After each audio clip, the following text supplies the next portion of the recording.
황노인의 큰 그림이었던 것입니다. 다음날 아침 천봉은 결심을 굳히고 설화에게 말했습니다. 아가씨, 우리 두 사람의 힘만으로는 김주현을 상대할 수 없소. 다시 그 노인을 찾아가 도움을 청해야만 하오. 설화는 미친 늙은이라 여겼던 황노인의 예언이 맞아떨어지는 것을 보고 그가 평범한 인물이 아님을 어렴풋이 짐작하고 있었기에 천봉의 제안에 동의했습니다. 두 사람은 다시 변장을 하고 조심스럽게 황노인을 찾아갔습니다. 황노인은 두 사람이 함께 나타난 것을 보고도 놀라는 기색 없이 마치 모든 것을 알고 있었다는 듯이 그들을 맞았습니다. 이제야 제 길을 찾으러 왔는가?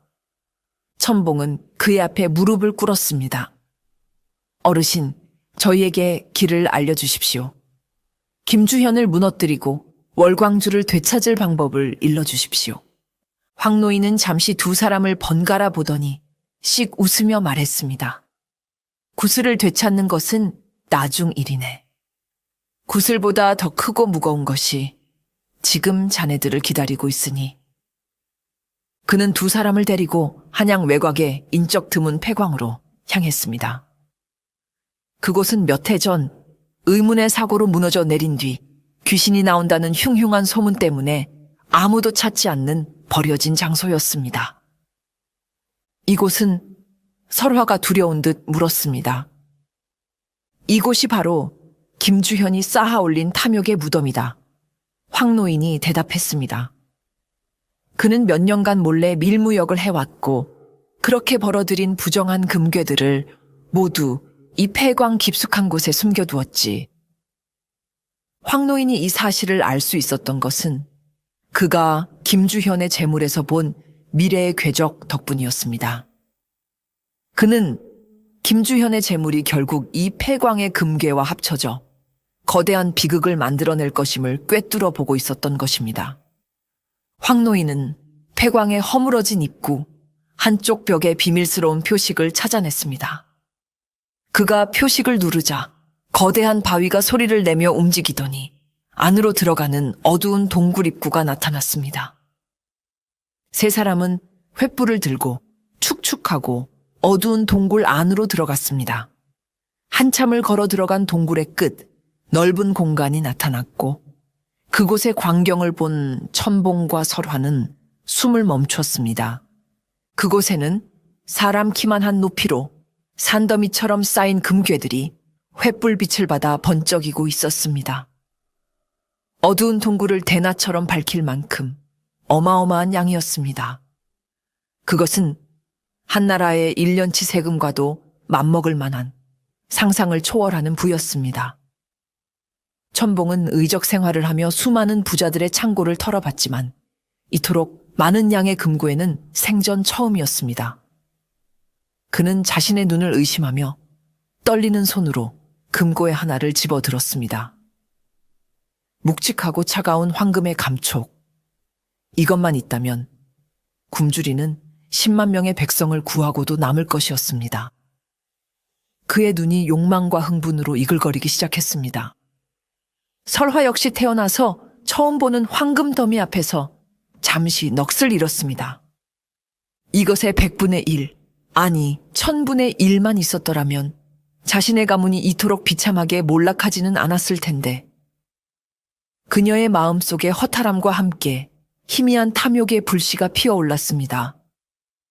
황노인은 두 젊은이의 흔들리는 눈빛을 보며 조용히 입을 열었습니다. 그의 목소리는 동굴의 벽을 타고 서늘하게 울려 퍼졌습니다. 자, 이제 황금은 눈앞에 있다.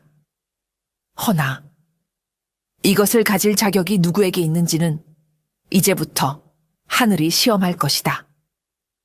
그의 말은 앞으로 닥쳐올 피비린내, 나는 비극의 서막을 알리는 예언과도 같았습니다.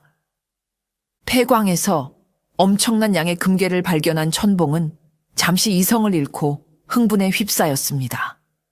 그는 당장이라도 이 금괴들을 자신의 산채로 옮겨 가난한 백성들에게 나누어 줄 계획을 세웠지요. 그는 황노인과 조설화에게 감사를 표하며 자신의 부하들을 불러 모으기 시작했습니다. 황노인은 그런 첨봉의 모습을 보며 의미심장한 경고를 던졌습니다. 젊은이, 너무 서두르지 말게. 저 황금은 아직 자네 것이 아닐세. 저것은 주인의 덕을 시험하는 물건이라 자격이 없는 자의 손에 들어가면 반드시 재앙을 부르게 될 것이야. 저 금괴들은 곧 제 주인을 배신하게 될 운명이네. 하지만 금괴의 눈이 먼 첨봉의 귀에 노인의 경고가 제대로 들릴 리 없었습니다. 그는 황노인의 말을 그저 늙은이의 노파심으로 여기고 서둘러 금괴를 옮기는 작업에 착수했습니다. 그는 며칠에 걸쳐 부하들과 함께 폐광의 금괴를 모두 자신의 산채 깊숙한 곳에 있는 비밀 창고로 옮기는 데 성공했습니다. 산채로 돌아온 천봉은 산더미처럼 쌓인 금괴를 보며 승리에 도취했습니다. 그는 마침내 김주현에게 통쾌한 복수를 하고 백성을 구원할 힘을 얻었다고 굳게 믿었습니다. 그는 부하들과 함께 연회를 열고 며칠 밤낮으로 술을 마시며 승리를 자축했습니다. 하지만 황노인의 예언은 틀리지 않았습니다. 비극은 가장 가까운 곳에서 가장 믿었던 사람의 손에 의해 시작되었습니다. 첨봉의 부하들 중 흑표라는 자가 있었습니다. 그는 첨봉의 오른팔로 오랫동안 그와 생사고락을 함께 해온 의형제 같은 존재였습니다. 하지만 그의 마음속에는 천봉에 대한 존경심만큼이나 깊은 질투심과 부에 대한 탐욕이 도사리고 있었습니다. 그는 산더미 같은 금괴를 본 순간 마음속에 숨겨왔던 악마가 깨어나는 것을 느꼈습니다. 이 모든 것이 내 것이라면 내가 이 산채의 주인이 되고 한양 최고의 부자가 될 수도 있지 않은가. 흑표는 결국 탐욕에 굴복하고 말았습니다. 그는 천봉이 연회에서 술에 취해 잠든 틈을 타 몰래 산채를 빠져나왔습니다. 그리고는 곧장 한양의 김주현을 찾아갔습니다. 대감, 제가 천봉 놈이 숨겨둔 금괴의 위치를 알려드리겠습니다. 그 대가로 금괴의 10분의 1과 저를 이 산채의 새로운 주인으로 만들어 주십시오. 김주현은 잃어버렸던 금괴의 행방을 알게 되자 쾌재를 불렀습니다. 그는 흑표의 배신을 기꺼이 받아들이고 그의 제안에 응했습니다. 두 탐욕스러운 자의 추악한 거래가 성립된 것입니다. 그날 밤 김주현은 이형방과 수십 명의 수하들을 이끌고 흑표의 안내를 받아 천봉의 산채를 기습했습니다. 술에 취해 깊이 잠들어 있던 산적들은 제대로 된 저항 한번 해보지 못하고 속수무책으로 당하고 말았습니다. 천봉은 소란소리의 잠에서 깨어났지만 이미 때는 늦었습니다. 그는 믿었던 의형제 흑표가 김주현의 옆에서 자신을 비웃으며 서 있는 것을 보고는 피가 거꾸로 솟는 듯한 배신감에 휩싸였습니다. 내 이놈 흑표, 네가 감히 나를... 천봉은 분노하며 칼을 뽑아들고 맞서 싸웠지만 수적으로 열세였고 술기운 때문에 몸도 마음대로 움직여주지 않았습니다. 그는 결국 어깨에 깊은 상처를 입고 가까스로 포위망을 뚫고 절벽 아래 강물로 몸을 던져 홀로 도망칠 수밖에 없었습니다. 김주현은 마침내 금괴를 모두 되찾고 약속대로 흑표를 처리하려 했습니다. 하지만 흑표 또한 만만한 자가 아니었지요. 그는 미리 빼돌린 일부 금괴를 이용해 김주현의 뒤통수를 칠 또 다른 계략을 꾸미고 있었습니다. 탐욕은 또 다른 탐욕을 낳고 배신은 또 다른 배신을 부르는 법. 황노인의 예언대로 부정한 황금은 주인을 배신하고 서로를 물어뜯게 만드는 재앙의 씨앗이 되어가고 있었습니다. 차가운 강물 속에서 의식을 잃어가던 천봉의 귓게 저 황금은 아직 자네 것이 아닐세 라던 황노인의 목소리가 희미하게 울려 퍼지는 듯했습니다. 강물에 빠져 하류로 떠내려가던 천봉은 구사일생으로 근처를 지나던 어부에게 발견되어 목숨을 건졌습니다. 그는 며칠 동안 의식을 잃고 사경을 헤맸지만 조설화의 정성 어린 간호 덕분에 겨우 정신을 차릴 수 있었습니다. 설화는 천봉이 산채로 돌아간 뒤 황노인의 곁에 머물며 그를 보살피고 있었던 것입니다. 정신을 차린 천봉은 가장 먼저 황노인을 찾았습니다. 그는 믿었던 의형제에게 배신당하고 모든 것을 잃은 것에 대한 분노와 절망, 그리고 노인의 경고를 무시했던 자신에 대한 자책감으로 괴로워했습니다. 어르신, 제가 어리석었습니다. 어르신의 말씀을 듣지 않은 제 탓입니다. 이제 모든 것이 끝났습니다. 천봉은 패배감에 젖어 고개를 떨구었습니다. 하지만 황노인은 그런 그를 보고도 위로나 동정의 말 대신 오히려 알 수 없는 미소를 지으며 말했습니다. 끝나다니? 아니, 이제부터가 진짜 시작일세. 그게 무슨 말씀이십니까? 금고에는 모두 김주현의 손에 들어갔고 저는 빈털터리 신세가 되었습니다. 이제 그를 막을 방법은 없습니다. 황노인은 고개를 저었습니다. 젊은이, 자네는 아직도 황금의 진짜 힘을 모르는구나. 황금은 그저 쌓아두는 돌덩이가 아닐세. 그것은 살아있는 저울과도 같아서 스스로의 무게를 감당하지 못하는 자를 반드시 심판하게 되어 있지. 그는 천봉의 어깨를 두드리며 자신의 진짜 계획을 털어놓기 시작했습니다. 나는 처음부터 알고 있었네. 자네의 그릇으로는 아직 저 거대한 황금을 담을 수 없다는 것을. 자네의 의기는 가상하나 탐욕에 찬 인간의 배신 앞에서는 힘을 쓰지 못할 것이라는 것도 말이네. 그래서 나는 일부러 저 황금이 김주현의 손에 들어가도록 내버려 둔 것일세. 천봉과 설화는 그의 말에 경악을 금치 못했습니다. 어찌하여? 김주현은 탐욕스럽지만 그만큼 의심도 많은 자일세. 그는 결코 자신을 도운 배신자들을 가만두지 않을 것이야. 그는 금괴를 독차지하기 위해 흑표를 비롯한 모든 공범들을 제거하려 들겠지. 그러면 그들 사이에 어떤 일이 벌어지겠는가? 서로를 물고 뜯고 서로의 약점을 폭로하며 스스로 무너지게 될 것이야. 부정한 재물은 그렇게 스스로 주인을 심판하는 법일세. 황노인의 눈빛은 모든 것을 꿰뚫어 보는 현자의 그것처럼 깊고 빛나고 있었습니다. 그는 처음부터 이 모든 것을 계획하고 있었던 것입니다. 그는 단순히 금괴의 위치를 알려준 것이 아니었습니다. 그는 탐욕이라는 미끼를 던져 악인들이 스스로 파멸의 길을 걷도록 판을 짜고 있었던 것입니다.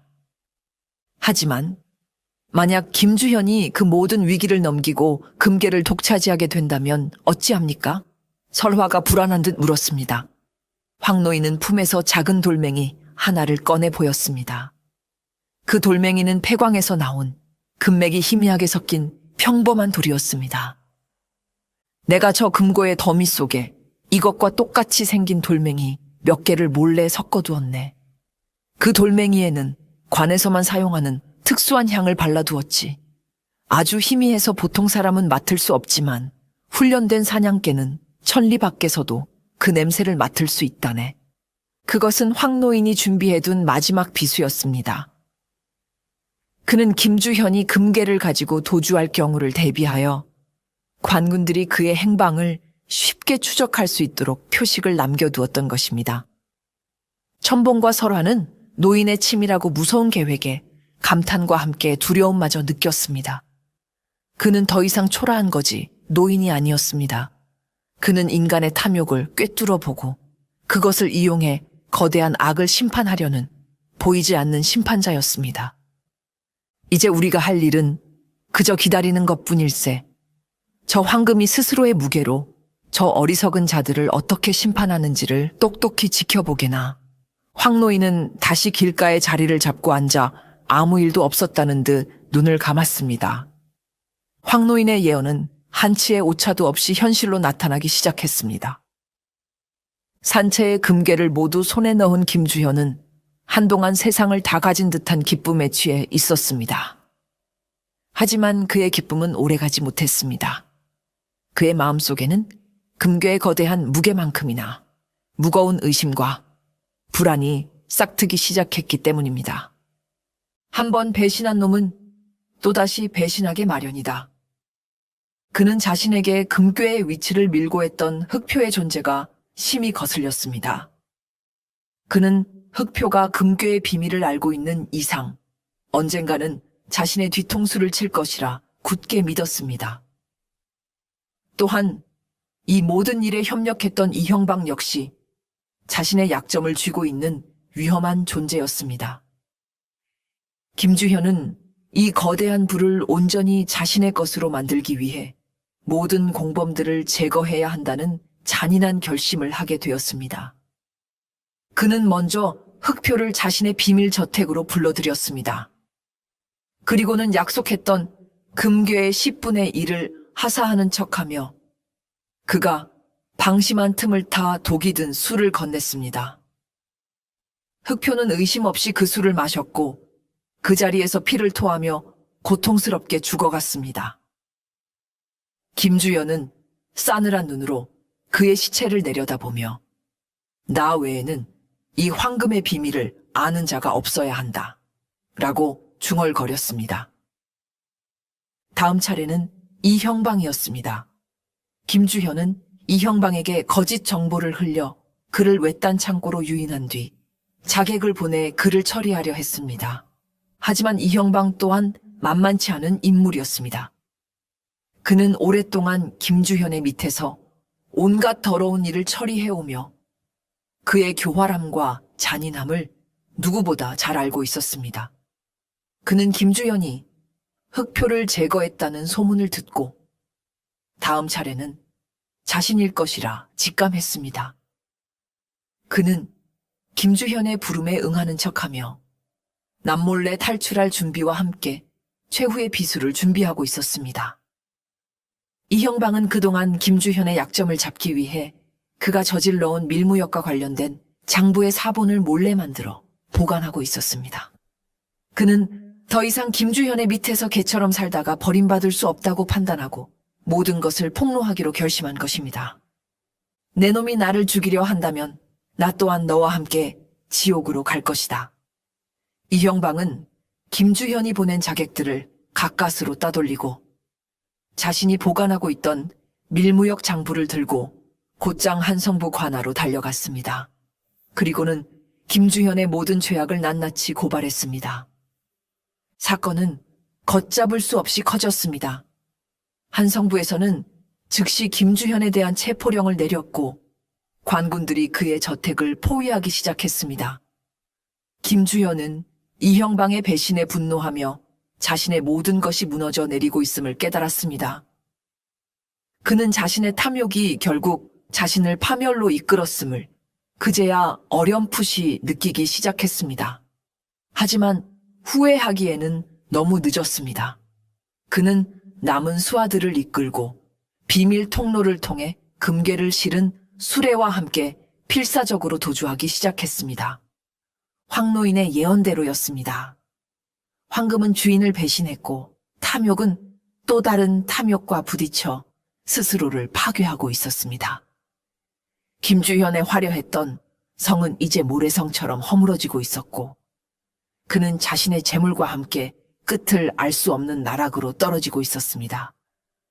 그의 몰락은 황금이 스스로의 무게로 주인을 심판하는 무서운 인과응보의 과정이었습니다.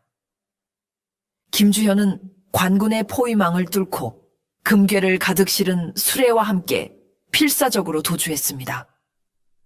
그의 목적지는 항구였습니다. 그는 배를 타고 이 나라를 떠나 멀리 명나라로 건너가 새로운 삶을 시작할 속셈이었습니다. 하지만 그의 도주로는 결코 순탄치 않았습니다.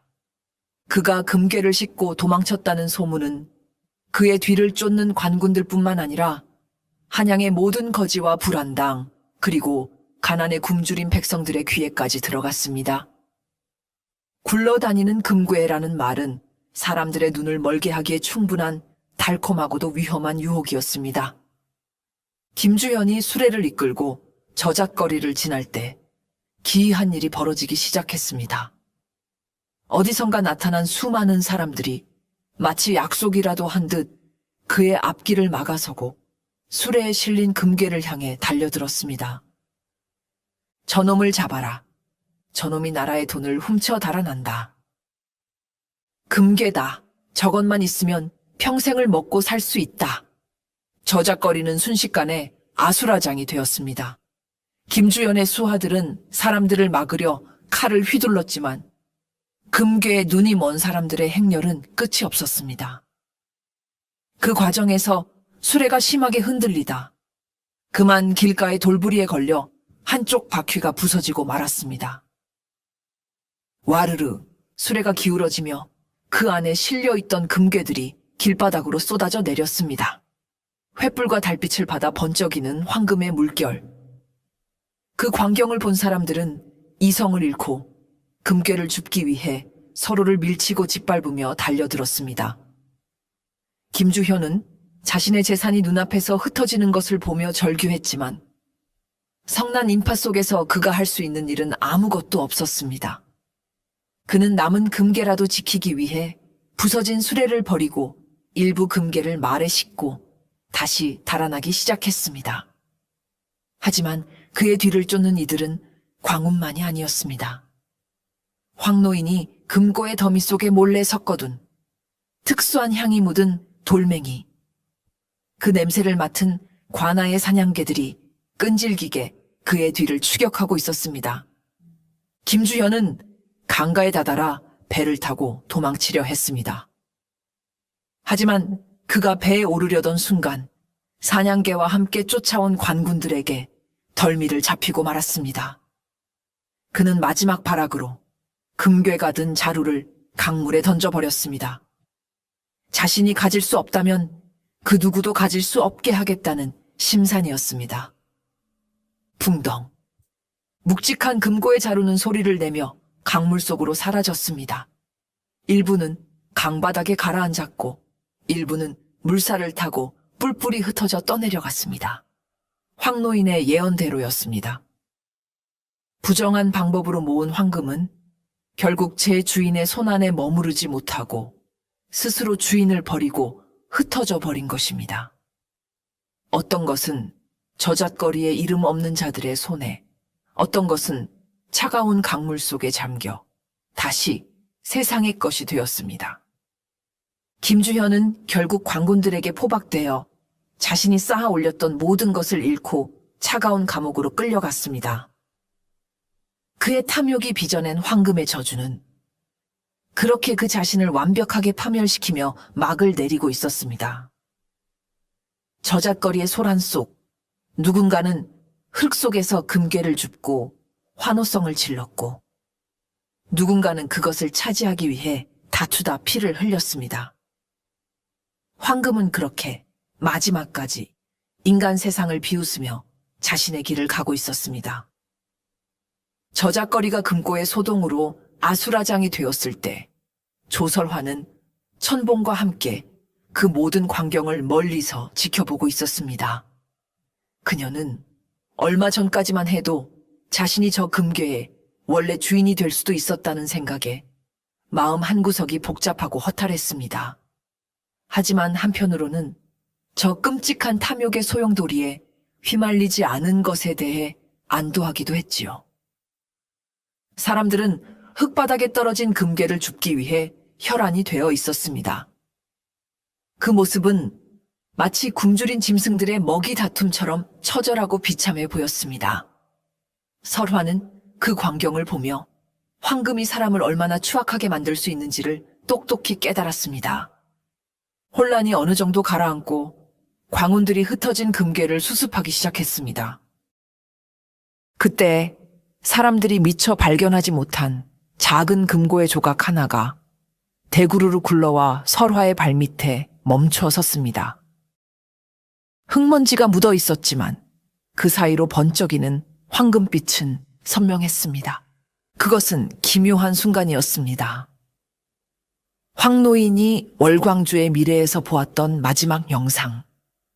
수많은 금고의 조각들 중 아주 작은 하나가 돌고 돌아 마침내 눈물을 흘리고 있는 조설화의 발밑으로 굴러 들어온다는 바로 그 예언이 실현되는 순간이었습니다.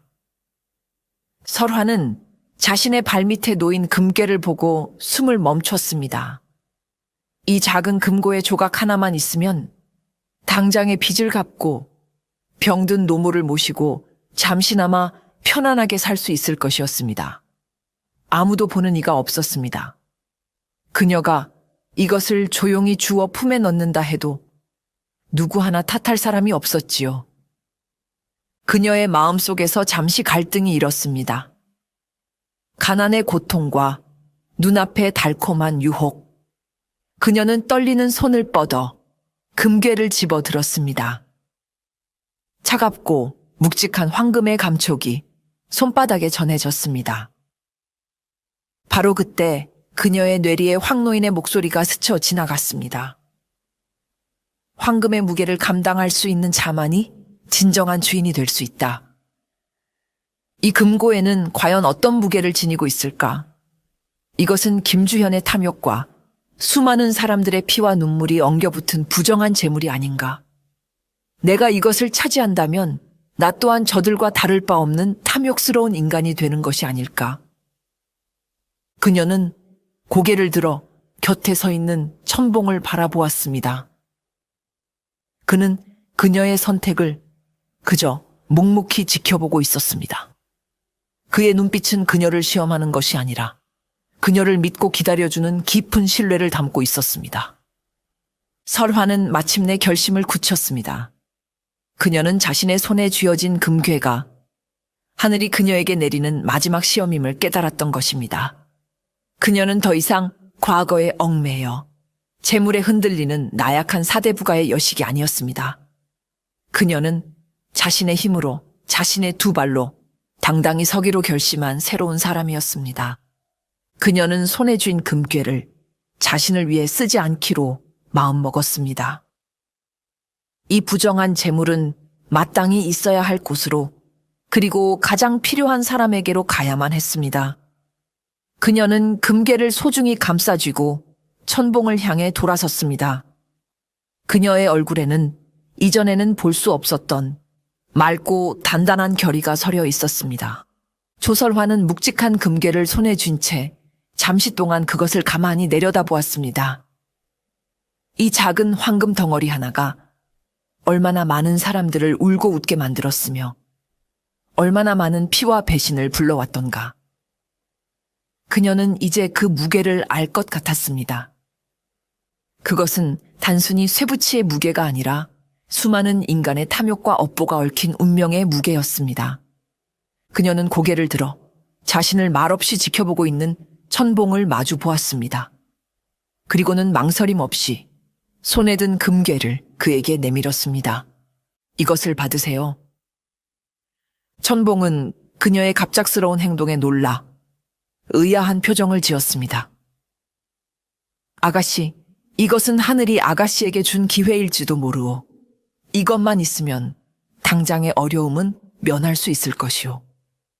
하지만 설화는 단호하게 고개를 저었습니다. 아닙니다. 이것은 제 것이 아닙니다. 그녀의 목소리는 작았지만 그 안에는 강철 같은 의지가 담겨 있었습니다. 이 황금은 너무나도 많은 눈물을 머금고 있습니다. 제가 이것을 차지한다면 저는 평생 그 눈물의 무게에 짓눌려 살아가게 될 것입니다. 저는 더 이상 과거의 빚과 가문의 이름에 얽매여 살지 않을 겁니다. 저는 제 힘으로 제 두 손으로 다시 일어설 것입니다. 그녀는 천봉의 손에 금괴를 쥐어주며 맑은 눈으로 그를 바라보았습니다. 하지만 당신은 다릅니다, 천봉님. 당신은 이 황금의 무게를 감당하고 이것을 올바른 길로 이끌어줄 수 있는 분입니다. 이것은 당신이 굶주리는 백성들을 위해 써야 할 돈입니다. 부디 이 황금이 품고 있는 수많은 원한을 당신의 의로운 손으로 씻어 주십시오. 그 순간 천봉은 거대한 충격에 휩싸였습니다. 그는 눈앞에 이 가녀린 여인이 자신보다 훨씬 더 크고 강한 그릇을 가졌음을 깨달았습니다. 자신은 금괴를 보고 잠시나마 탐욕에 흔들렸지만 그녀는 눈앞의 부귀영화를 망설임 없이 포기하고 더 큰 가치를 선택한 것입니다. 그는 부끄러움을 느꼈고 동시에 그녀에 대한 깊은 존경심을 품게 되었습니다. 아가씨. 천봉은 차마 말을 잇지 못하고 그녀가 쥐어준 금괴를 내려다보았습니다. 손안의 금괴는 이상하게도 이전보다 훨씬 더 따뜻하고 가볍게 느껴졌습니다. 마치 설화의 고결한 선택이 황금이 품고 있던 검붉은 업의 기운을 정화시켜준 것 같았습니다. 그는 비로소 황 노인이 말했던 황금의 무게를 감당할 수 있는 자의 의미를 어렴풋이 알 것 같았습니다. 진정한 주인은 황금을 소유하는 자가 아니라 그것을 올바른 길로 흘려보낼 줄 아는 자였던 것입니다. 알겠습니다, 아가씨. 아가씨의 그 귀한 뜻, 제가 반드시 지키겠습니다. 천봉은 설화를 향해 처음으로 의적이 아닌 한 사내로서 깊이 고개를 숙였습니다. 두 사람 사이에는 더 이상 어색한 침묵이나 이해관계가 존재하지 않았습니다. 그 자리에는 서로에 대한 깊은 신뢰와 존경만이 남아 있었습니다. 이 모든 소동이 끝난 저작거리의 한편에서 두 젊은 남녀는 그렇게 새로운 인연의 길을 함께 걷기 시작했습니다. 한 사람은 불의를 심판하는 의로운 칼이 되고 다른 한 사람은 그 칼이 나아갈 길을 밝혀주는 따뜻한 등불이 되어 그들의 동행은 황금이 만들어낸 비극 속에서 피어난 가장 값지고 아름다운 결실이었습니다. 김주현과 이형방이 체포되고 그들의 죄악이 만천해 드러나면서 한양에는 잠시나마 정의가 바로 서는 듯했습니다. 김주현은 모든 재산을 몰수당하고 머나먼 섬으로 유배를 떠나는 비참한 최후를 맞았지요. 그의 끝없는 탐욕은 결국 그 자신을 집어삼키고 만 것입니다. 조설화는 더 이상 국밥집에서 허드렛 일을 하지 않았습니다. 그녀는 천봉의 도움을 받아 저작거리 한편에 작은 바느질 공방을 열었습니다. 그녀는 사대부가의 여식이라는 자존심을 버리고 자신의 손재주를 이용해 옷을 짓고 술을 놓으며 정직하게 돈을 벌기 시작했습니다.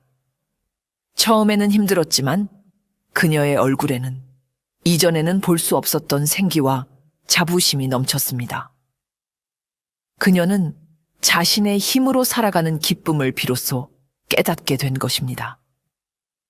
천봉은 의적 활동을 계속했지만 이전과는 방식이 조금 달라졌습니다. 그는 더 이상 무작정 부자들의 재물을 훔치는 대신 황노인에게 가끔씩 조언을 구했습니다.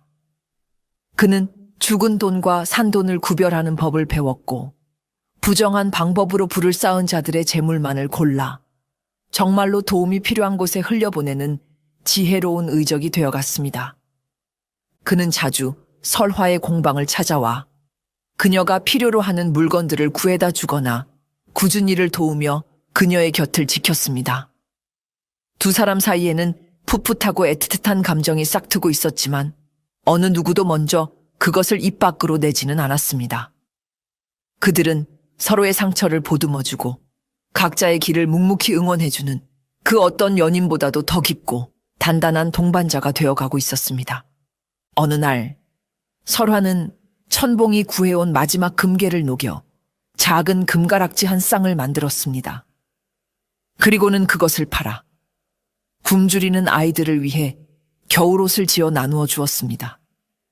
부정한 재물은 그렇게 마침내 따뜻한 온기로 다시 태어나게 된 것입니다. 그녀의 선행에 대한 소문은 저작거리에 퍼져나갔고 사람들은 그녀를 마음씨 고운 바느질 각시라 부르며 칭찬했습니다. 그녀는 비록 가난했지만 그 누구보다도 부유한 마음을 가진 사람이 되었습니다. 모든 것이 제자리를 찾아가는 듯 보였습니다. 풀려난 것은 억울한 사람들의 한 뿐만이 아니었습니다. 월광주와 금괴에 얽혔던 모든 인물들은 각자의 방식으로 과거의 굴레에서 벗어나 새로운 삶의 기회를 얻게 된 것입니다. 천봉은 더 이상 복수심에 불타는 외로운 늑대가 아니었고 설화는 가문의 이름에 짓눌려 살던 나약한 여식이 아니었습니다. 두 사람은 거대한 운명의 소용돌이를 함께 헤쳐나오며 돈으로는 결코 살 수 없는 가장 귀한 보물, 바로 서로에 대한 믿음과 사랑, 그리고 자신의 삶을 스스로 개척해 나갈 용기를 얻게 된 것입니다. 한양의 하늘 아래 두 사람의 새로운 인연은 그렇게 조용하고도 아름답게 시작되고 있었습니다. 그것은 황금이 만들어낸 가장 큰 기적이었습니다. 모든 소동이 폭풍처럼 휩쓸고 지나간 뒤 한양 저작거리는 언제 그랬냐는 듯 다시 평온을 되찾았습니다. 사람들은 여전히 바쁘게 오갔고 물건을 사고 파는 소리는 활기찼습니다. 그리고 저작거리 길가 황노인은 여전히 그 자리에 변함없이 앉아 있었습니다. 그는 이 모든 비극과 희극의 거대한 연출가였지만 세상은 그의 존재를 알지 못했습니다. 어느 맑은 날 오후 천봉과 설화가 나란히 그를 찾아왔습니다. 두 사람의 얼굴에는 이전의 어두운 그늘 대신 평온하고 행복한 미소가 감돌고 있었습니다. 그들은 황노인 앞에 따뜻한 술 한 병과 소박한 음식을 차려놓고 나란히 큰 절을 올렸습니다. 어르신, 이 모든 것이 어르신 덕분입니다. 어르신께서 아니었다면 저희는 아직도 어둠 속에서 길을 잃고 헤매고 있었을 겁니다. 이 은혜를 어찌다 갚아야 할지 모르겠습니다. 천봉이 진심을 다해 말했습니다. 설화 역시 고개를 숙이며 어르신의 가르침 평생 잊지 않고 살겠습니다. 라고 덧붙였습니다. 하지만 황노인은 그들의 감사 인사를 받지 않고 귀찮다는 듯 손을 저었습니다. 나는 아무것도 한 것이 없네. 그의 목소리는 여전히 무심하고 퉁명스러웠습니다. 그저 황금이 제 갈 길을 갔을 뿐이지.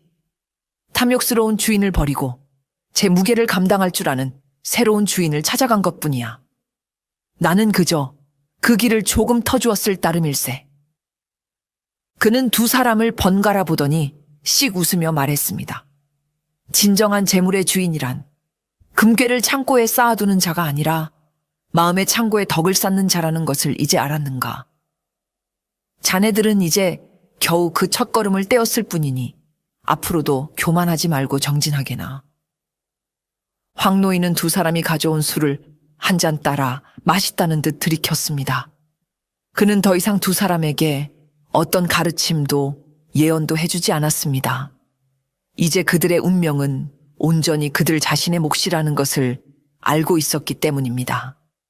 천봉과 설화는 그의 깊은 뜻을 깨닫고 더 이상 아무것도 묻지 않았습니다.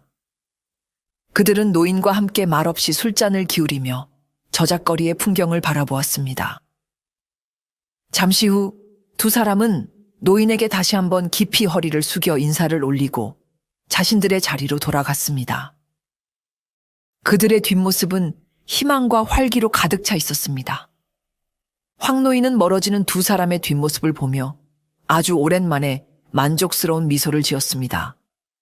그는 아무것도 가지지 않은 세상에서 가장 가난한 거지 노인이었습니다. 하지만 동시에 세상의 모든 재물이 흘러가는 길을 꿰뚫어 보고 사람을 살리는 지혜를 가진 세상에서 가장 부유한 현자이기도 했습니다. 그는 다시 자리에 앉아 텅 빈 눈으로 세상을 바라보기 시작했습니다. 그의 임무는 아직 끝나지 않았습니다. 저잣거리에는 여전히 자신의 무게를 감당하지 못하는 부정한 황금들이 새로운 주인을 찾아 혹은 새로운 재앙을 찾아 쉼없이 흘러다니고 있었기 때문입니다. 황노인은 다시 저잣거리 길가에 먼지 쌓인 방관자로 돌아왔습니다. 그의 눈에는 여전히 오가는 사람들의 재물에 깃든 미래의 궤적이 선명하게 보였습니다. 어떤 황금은 누군가의 병을 고치는 약값이 되어 따뜻한 빛을 발할 것이고 어떤 황금은 누군가를 해치는 칼이 되어 차가운 어둠을 뿜어낼 것이었습니다. 그는 이제 그 흐름에 섣불리 개입하지 않았습니다. 그는 깨달았던 것입니다. 자신이 할 수 있는 일은 운명을 바꾸는 것이 아니라